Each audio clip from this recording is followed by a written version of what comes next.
no one ever really dies. Watch them grow, perceive, devote. This is the seed, light the show. Watch them grow. Hey guys, Princess India here for the 9-9 and the 2000 whatnot or whatever. You know what I'm saying? The purpose of this intro is to break down to you everything that I usually say in the beginning of each sign's video, but the intention of it is to cut down on time so we can jump straight into the messages and into the reading. I decided to be really extra and separate this into X. X number one. I start with a pick a card. Now, what is the purpose of the pick a card? The purpose of the pick a card is actually the extended reading. So the 3 cards that we pick are actually never really talked about here. I don't want to send everyone over to Vimeo to get an extended that they may not need. So in the event that you watch the YouTube general and you feel that you need a little bit something extra and you decided to pick a card in the very beginning, you would follow me over to Vimeo at the end of the video and you would go by that group that you picked. Act number 2. Right before we get into the cards, usually around the time that I'm shuffling, I give you guys any intuitive messages or visions that I saw for your particular sign. The whole purpose of this is to set your energy and to set your intention and to give you guys a general energy for the month in accordance with whatever comes out with the cards. Act número 3. It's number 3. Act number 3 is just a reading. It's not awkward. So anywho, let's get into your reading. Hello, Sagittarius. Welcome to your November reading. Hopefully you watched the intro. I'm sighing because I just recorded your reading and then I thought I was recording it and my computer ran out of memory and didn't record. So I'm not going to shed a tear about that. You know what I'm saying? Well, anyway, hopefully you guys watched the intro so you know what we're doing. So go ahead and pick cards 1, 2, or 3. I was deciding whether I should just go through the cards again because what came out was really good. But, I was like, if it didn't record for a reason. So, go ahead and pick card 1, 2, or 3, Saggy.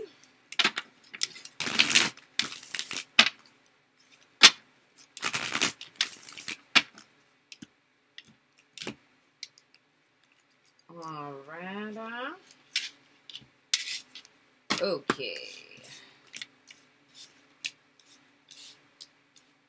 Alright. If you pick card number 1, wow, that's really creepy. This was the same card from last time for group 1. That's okay. That's your third eye chakra. If you pick card number 2, we have Quest, and that is your throat chakra. If you pick card number 3, you have got to be kidding me right now, baby Jesus. If you pick card number 3, you have Vanity. That was also the same card that group 3 had. So, group 2, I don't know what you did in the midst of me recording the reading that didn't record, but clearly you guys made an epic shift that has changed you guys' card, but it hasn't changed group 1 and group 3. So, just going to go ahead and throw this out there that this is about to get very interesting. You know what I'm saying? Throat chakra, last 2 groups. That's weird. And the thing that's even more weird about this is the fact that how I picked these cards isn't even what I usually do. I usually shuffle them and I'll break the deck and I take the first 3 at the top, but I literally took the deck and put it into 3 different stacks and took the top card from each stack. And then those same 2 cards still came out. That banana pants. You understand me? So anywho, I'm going to go ahead and shuffle your cards and tell you guys about your intuitive message again, but I mean, you didn't hear it, so this is the first time for you. So, when I tuned into you guys' energy, the first thing that I heard was an actual scripture. And it's Hebrews chapter 1, verse 11. It was one of my favorite scriptures back in the day. And it's, faith is the substance of things hoped for and the evidence of things unseen. Right? Didn't quite get what that was about. You know what I'm saying? But when the vision starts, I'm in a house. The house is falling apart. There is a lady that I see, and she's cleaning up the house. Like, you know, she's folding laundry and putting things away and throwing stuff away. And I'm bewildered at the fact that the walls are shaking, and I mean, you know, stuff is falling off, but she's literally cleaning house. So then I follow her down this hallway in the house, and when we get to the middle of the hallway, it's like where we entered from all the way to like right behind my heels starts to crumble in, like cave in and disappear. Well, not disappear, but I mean, it literally caves in. But she's walking very peacefully. So I'm clearly the only person that's freaking out here. Right? So I'm not saying anything to her. I don't even know if homegirl knew I was there. But she's just walking very peacefully and slowly past all of these doors. And I'm thinking, like, why is she not trying to open the doors? Why isn't she tugging on anything? Like, she's totally not panicked. So keep in mind, a person's in the house, their house is crumbling, they're cleaning their house, putting things in order, and the house is falling apart. We're walking down a hallway that's literally caving in on us, and she's not trying to escape. When we get farther down the hallway, she suddenly stops, looks to the right, goes to a door, turns the knob, opens it, and walks through it. That's it. Didn't get it. At all. I was like, I don't understand what's happening right now. But then my energy gets brought back to that scripture. Faith is the evidence of things hoped for, evidence of things unseen. So what the person I saw in my vision was really symbolizing here is a contrast between the 3D realm and the spiritual realm. So when you trust, have faith, and know in something bigger than yourself, the laws of the universe, or knowing the characteristics of the universe, you know, and having a perspective of things always working out for your highest good, then despite any form of, you know, peril, negativity, or destruction that'll befall your life, your energy or your vision is not focused on what is happening externally. It's about what you know that you know that you know internally. And that's what it is that's guiding your actions. So I saw a contrast between myself and her. And that's more or less the dyad that was showing up in you guys' reading before. It's more or less this choice to ascend past the lower mind. Because me, the Taurus, the earth sign, got to be the lucky individual who represented the lower mind. So I'm literally responding to what's happening. I'm like, lady, your house is falling apart. Why are you sitting up here folding clothes? What are you doing? It's crazy. It's like, do you not see that this hallway is like caving in? Why are we not tugging on all these doors? Why is you just walking past all these doors, right? But the thing is that she didn't need to. Because, I mean, I don't know if they were locked or not, but maybe all of those doors were locked. And intuitively, she knew that. And she knew that one of the doors on the right, I'm not sure which one, but I know the Spirit's going to reveal it to me when it's time, you know. I'm going to turn the knob and I'm going to go straight through it. End of chaos, calamity, and crisis, right? So it's more or less you guys aligning with your higher self this month and starting to respond more from what is in the bigger scheme of things as opposed to the byproduct of said things. Because going back to the post that I have on a community tab that I put up, because I realized that since January, I've literally been explaining and everything that's happening now. So we've literally had the answer since January. It's very hilarious now that you think about it. But check out those videos. But I know in the reading that I had did for Scorpio in like March or something of the sort, or February, one of those. And I was saying all signs could watch it.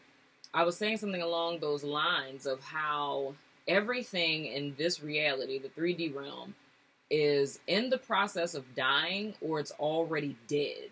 Because everything that is birthed into life here is born literally to die. You spend your entire life from your moment of birth learning how to die, right? So everything here is in a state of decline. Always has been, always will be. So if you are trying to look for light at the end of the tunnel, find a silver lining, or find peace or hope or optimism or any of that. None of that can be found in this realm because everything is in a state of decline. Everything is falling away, in so many words. So how it is that you gain dominion above your experience and you stand above the fray is by looking at what is, which is everything that is outside of the material realm, which is the ethereal, in so many words, right? Higher vibration. So anywho, the central energy for you guys this month, we have the Ten of Pentacles. Abundance, stability, security, inheritance. Now, it's funny with inheritance because I feel the inheritance is divine inheritance. So it's wealth and prosperity via divine wisdom, in so many words. So, oh, this is about to get deep. So the epiphany that Sagittarius has in the month of November is the realization of your true divine origins. So it's disconnecting with the false identity of the mask that you wear in your little meat suit. Yes, that was very condescending.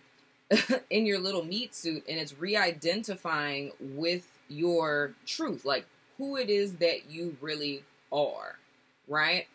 And to put that in more of a tangible sense, we're talking about soul essence here, right? So it's not identifying with the human. Not saying you should, like, totally forget about yourself, like, I am not me. I am no one. No, we're not talking about that. It's the fact that you are who you are and you have had your experiences, but it's more or less transmuting them through, or purifying them through divine light.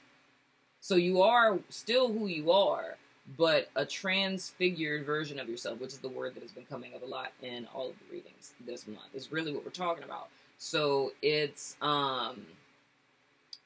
when you are able to identify yourself, and I have to use this terminology because I don't know how else to say it. I mean, I could say, I could use very, woo-woo language and say, if you choose to identify yourself as an aspect of the all, therefore being a drop of the entire ocean, that of which is spirit, therefore you are the entire ocean and a drop. I could say it that way. Or I could take the easy route and say child of God. You know what I'm saying? It's the fact of re-identifying yourself as being a child of God and an heir to a divine lineage and wealth, right? So it's like your divine inheritance in so many words, which, like in your last reading, brings me back to what I told you guys 2 years ago about your calling and your purpose, and how you guys had this big epic mission that made me cry because it was so beautiful with what I was seeing and things of the sort. I might link that below. But I feel the only thing that's been inhibiting you all from stepping into that is a misidentification of self, and there is a proverbial death that is happening so that you are able to re-identify yourself as your authentic self. And your challenge is the Six of Swords. So we're talking about moving away from anything that causes trouble to your mind. We're creating stillness in the waters. So that's still that same contrast and that dyad that I saw between what I represented in the vision and what the other woman represented in the vision. The woman in the midst of chaos, this is all scripture and this is hilarious. She was all, peace be still in the midst of the storm. You know what I'm saying? It was all of that. She was all peace be still. This is very funny because it was like in the boat. It's like getting out of the boat moment. I love how all of this is just so like metaphysical and I'm loving it. But anywho, so it's pretty much calming the waters of your mind, Sagittarius. And the key that does that is, like I said, realigning with your divine origins. That's the biggest challenge. So much like what I saw in you guys' last reading that didn't record, I'm not bitter. I'm going to let it go eventually. Is it was a lot of mental energy. The only thing that I saw that was holding you all back was mental energy and perception. Because energetically, everything is in alignment with you and in support. So it's like you've already overcome, in an energetic sense, whatever challenge you guys are facing this month. Is just a need to align with that in 3D in the brain, in your head, in so many words. Your past influence. We have the Lover's card. This is so funny. Your underlying influence, appropriate. The Nine of Swords, above energy. The Four of Wands. We've talked about that in the last one too. It's something about it's something about the number 11 with y'all. And then it aligns with the whole number 4 thing, because I was saying all the signs before you, I'm not surprised that you guys are last. And I knew y'all were going to be the period at the end of the very esoteric metaphysical sentence that I had been speaking for the 5 signs prior to you. But the number 4 is starting to, like, synchronicity wise for me, is starting to stick out so much. Just like all the synchronicities that I experienced in 2019 have all been 3s, because of course this is the year under the creation energy of 3. Oh, this is about to tie everything in together. I love how this works. So how I said you guys had already overcome whatever challenge you're facing, how you've conquered it in so many words in an energetic sense. That's what we're talking about with the number 3, right? So that's like the etheric energy signature, like what it is that I read, right? So it's the etheric energy signature on the other side, right? That now is being birthed into tangible form in 2020, right? So all of 2019 has literally been spiritual warfare, would be the best way to put it. It's like the battle between good and evil, right? Which is really the lower mind, that of which is the devil, and the higher mind, that of which would be like God. So that's really what the battle is happening here.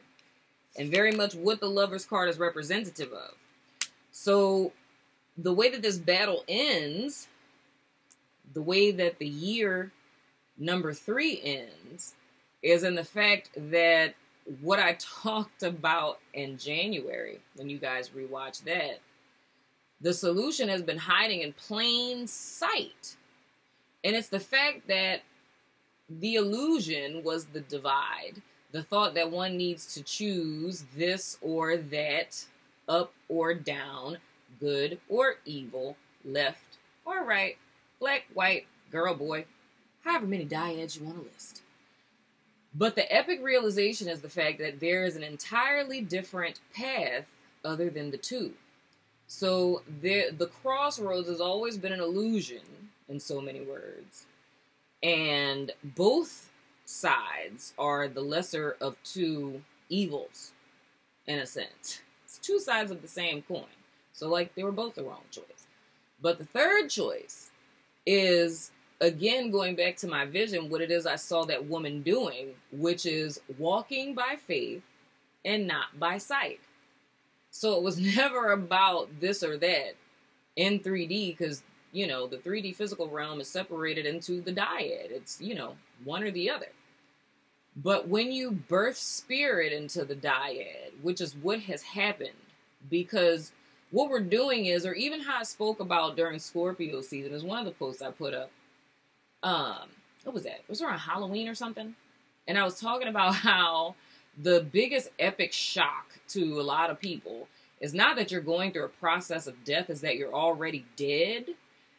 And what I mean by that is dead in religion, dead in ritual, dead in, one's acquiring of things and stuff, dead in matter and form, feeling just, literally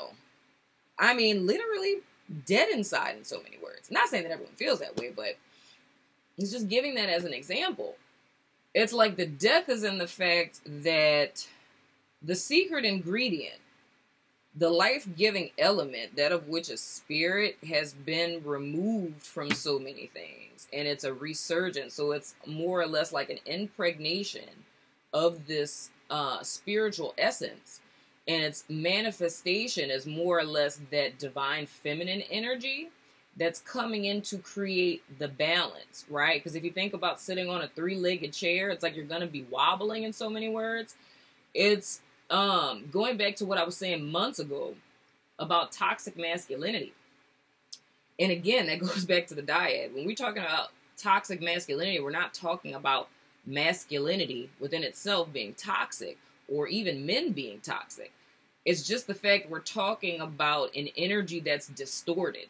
So we would be talking about like emperor energy, the same way that feminine energy can be distorted if there's an imbalance. So the purpose of this year was to identify that there was an imbalance, to realize that there's another path, right? There's another way, and you're the way. And the way is the higher self, right? So it's re-identification with spiritual authority, one's higher self, as opposed to one's lower self. And that's what starts to shift things. But there's a specific relevance of this with Sagittarians. I don't know why. I don't have Sagittarius in my chart. I have no idea. But there's a oh wow, and then that whole thing with Gemini too, with that being your opposite sign, whatever. But anyway, but there's a relevance in the number 11 with you all, or series of ones. And the way that Spirit showed that to me was with Hebrews 11 and 1. Chapter 11, verse 1. And I'm seeing it again with the 11 in the Four of Wands. And that has something to do with the day 11/11. And like I said, that's a message for somebody. I have no idea what that's about. I have no clue. I have no idea. But that's for someone. I don't know what the relevance of it is. But that date in so many words was a portal to your stability. But I feel that you guys aren't consciously aware of that. But the building blocks for that is self-awareness and self-knowledge. Like, understanding what path you're on, what the purpose of this journey is, which is, you know, of course, the ascension into Christ consciousness, right? The higher mind, the purpose of the spiritual journey that we're on. And the container within which that happens and the foundation that it's built upon, it's your four cornerstones of your life, which is the awareness of your four bodies, you know? Your astral body, your etheric body, your physical body, and your mental body. So it's understanding that these are all parts of you, and these are all things that you have power and dominion over, but it's learning what they are, how they work, and that's all a part of the journey. The bricks that lay out the foundation in between those, which is what our webinar is about, is your value system. That's your own personal beliefs, things that you find that are important that create your path forward. It's like a very unique way of being. But going back to the Lover's card, what has led us here is the fact that the choice you guys are making is choosing, like coming into the awareness that being plugged into the dyad, so again, what I was doing in the vision, that's death. That's lower mind. Paying attention to what is happening externally as if this is, you know, the truth. This is just a byproduct of what is in the spiritual realm. But, of course, we all have free will, so you still have a choice.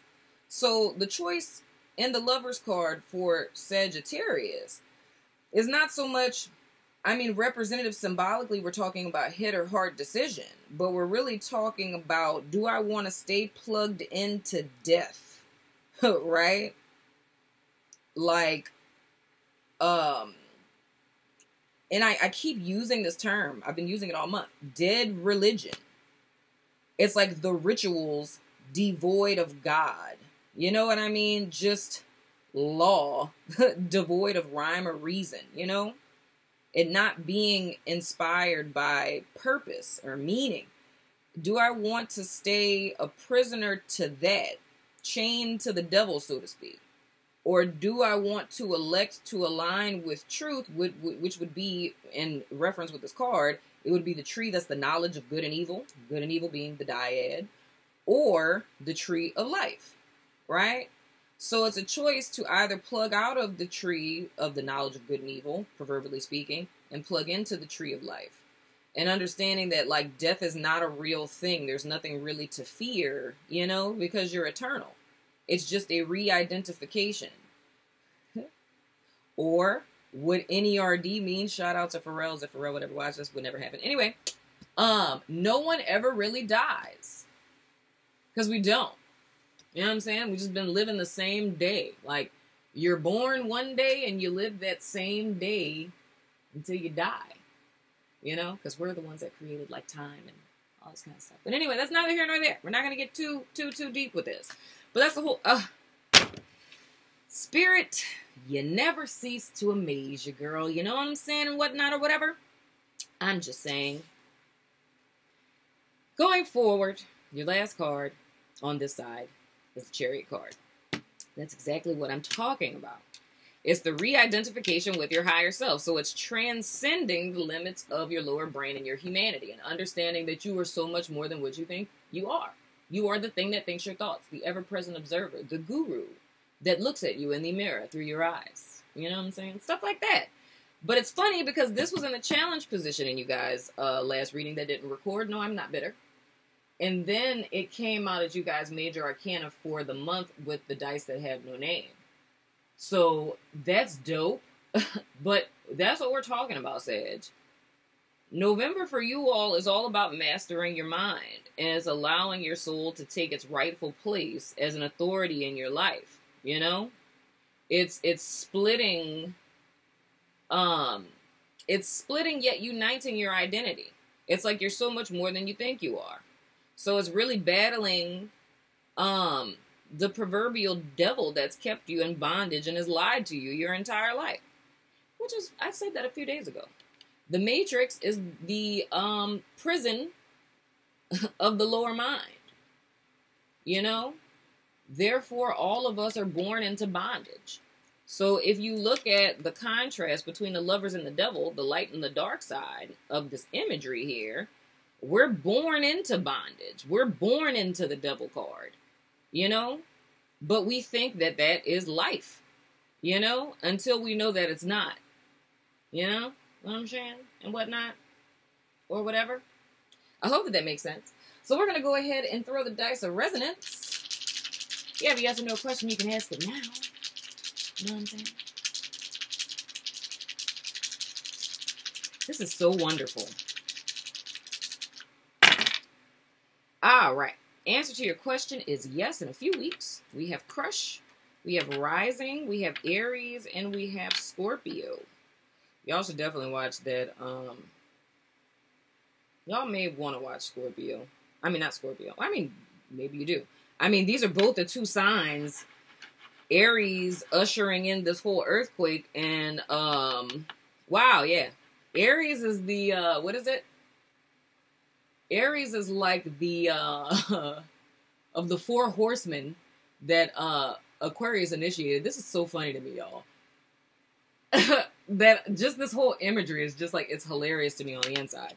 But Aries is like the 2nd horseman, the one with the sword that's bringing like war and stuff like that, and chaos and calamity with its little earthquake and whatnot. And Scorpio is the 4th horseman that brings in, it's actually the death card on the pale horse. You know what I'm saying? It's coming and just like knocking everybody down with a sickle. I'm sorry. I have a really strange sense of humor and I find this hilarious. I'm just saying. But anyway, so you might want to watch those readings. But those are the energetic influences anyway. But we have Crush, yes, in a few weeks, and Rising. So however that resonates with you. And then I'm going to toss the dice that have no name and whatnot or whatever. We have the number 5. Oh, how appropriate. I forgot what that is. I meant to look at my cheat sheet. And then we have Aquarius. How appropriate. I just talked about Aquarius and they're opening up seals and releasing the 4 horsemen of the apocalypse. You know? I'm totally kidding. I'm also going to read to you guys what came out on the dice before, just because I feel like that would be helpful. Who is that? Oh, that's Neptune. Oh, even better. Woohoo! All right, let's see. So, the theme of what needs to be known in reference to Neptune and Pluto, these 2 planets, is its ascension, is the golden aura, Christ consciousness, and agape love is where we're headed and where these energies would be influencing us to go to. And it says you're being challenged to become more than human, a call for change and growth in your consciousness. Your motivations are shifting from personal to spiritual. The pilot of your soul's evolutionary drive or desire is attracting outer events and situations into your life that reflect the inner needs. These provide the stepping stones for your spiritual growth. And for Neptune, it says mystical and emotional, yearning for union with God. You know, the God-shaped hole in your heart. That's why that void's there. You know what I'm saying? I'm just saying. And then for Pluto, it says, commitment to the alchemical path of self-transformation. Purging oneself of ego-based desires, unhealthy attachments, and awareness of one's motivations that block their transformation. That's so gangster. And then with the number 5, your additional major arcana, because you guys can use the Chariot as a meditation point, and also the Hierophant. You know what I'm saying? And the Hierophant, I think this is so perfect because this is the symbolism for me of dead religion. It's when one values the, ritual, the stance, the traditions more than the reason why they were created in the first place. So it's like losing sight of that truth, right? And it says consistently inconsistent, mental instability, and sheepishly following without question. Don't forsake your truth in service to another's. You know what I'm saying? We're not about that false idol life or whatever. I'm being so extra. But that's when you're reading, Sagittarius. I hope that helped. Let me know in the comments what you think. But I'm going over to Vimeo. If you're about that life, follow me over there. But if not, I still love your freaking face. You know what I'm saying? So I'm going to go ahead and stop this and pray to God that it records. A group number 1 people with a response. The thing that I feel for you guys, it's a stagnant energy. And it's a tie to the past, and a tie to the past in the sense of a tie to the past that's blocking your insight and your connection with spirit. And that's why I say stagnation. Group 2 people, this feels very much I would say purpose oriented, but at the same time it's a habit of looking without as opposed to within. I feel like you guys have been on a quest you've been seeking, trying to find your identity, trying to find your place, trying to find your mission, your calling, but none of these things are outside of you. There is no, methodology or system or, method that one has to utilize to get in alignment with their path or their purpose. With my group 3 people, I feel heavily the energy of the Hierophant that I talked about, like that, forsaking your truth for the benefit of other people's. I feel that's where a level of dissension is coming in with you guys. I don't know if you yet come into the full awareness of who you are. I think so. But I think there's a fear to fully immerse yourself in what it is that you know. Because you know that there's some sacrifices that would have to be made where it's certain people that would have to be left behind, certain lifestyles or mindsets or things of the sort. And it's a fear of making that sacrifice because it's a level of not knowing, right? Only the name